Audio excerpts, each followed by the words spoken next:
that moment, I knew that everything was going to be okay.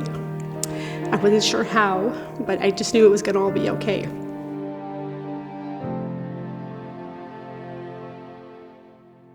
Ten years ago, September of 2010, I was pregnant with our fifth, and my husband was in Iraq for a year-long deployment. We were about halfway through, and my pregnancy was going great. Everything was normal and healthy and wonderful, and baby came 2 weeks early. We had a little baby boy named Peyton, and he came so fast that I ended up having him on my couch, and the EMTs delivered him.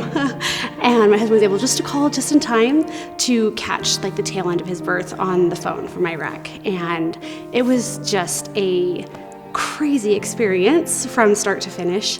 And they hand him to me, and he's in this little tinfoil blanket type thing, and we're just loving on him, and all of a sudden his hands come out of the blanket, and I notice he's missing most of his hands. He just has one finger on each hand. And I said, "What's wrong with his hands?" And at that point they realized that we didn't know that there was a pre-existing condition. So they take him from me and they unwrap him.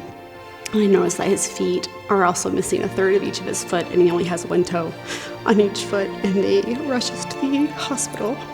And my husband's on the phone, and I'm usually, this is me, I'm usually the crier. But he broke down, and in that moment I knew that everything was gonna be okay. I wasn't sure how, but I just knew it was going to all be okay. So we get to the hospital, and everything seems normal with the exception of his hands and his feet. It was a moment in the hospital after all the phone calls stop and everyone checks on you, and it's just me and I'm all alone. And I had a moment where I grieved for all the things I thought that he would never be or have. And one of the biggest things for me that I worried about was companionship, especially a wife and those things, because these conditions can be scary and they're visible, and, kids can be mean. And so I worried that, he would never have a companion who could love him and see past it.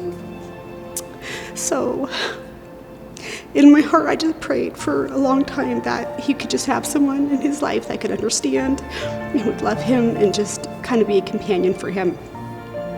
So fast forward to 2013, and in 2013 we find out we're pregnant with number 7, and at our 20-week ultrasound, we find out that he has the same condition that his older brother has.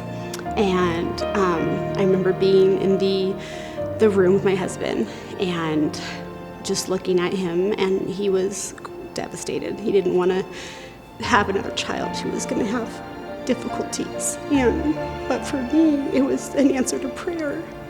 And I knew then that Heavenly Father heard my prayer and was looking out for our family. And while I don't necessarily wish that my kids had difficulties, I'm so thankful that they have each other, my boys have each other, and that they will have someone for their whole life who will know. And it was just a testimony builder for me that Heavenly Father is aware of us and aware of our situations and aware of what we need. And even though that means sometimes the journey's still going to be hard, that we don't have to go through it alone.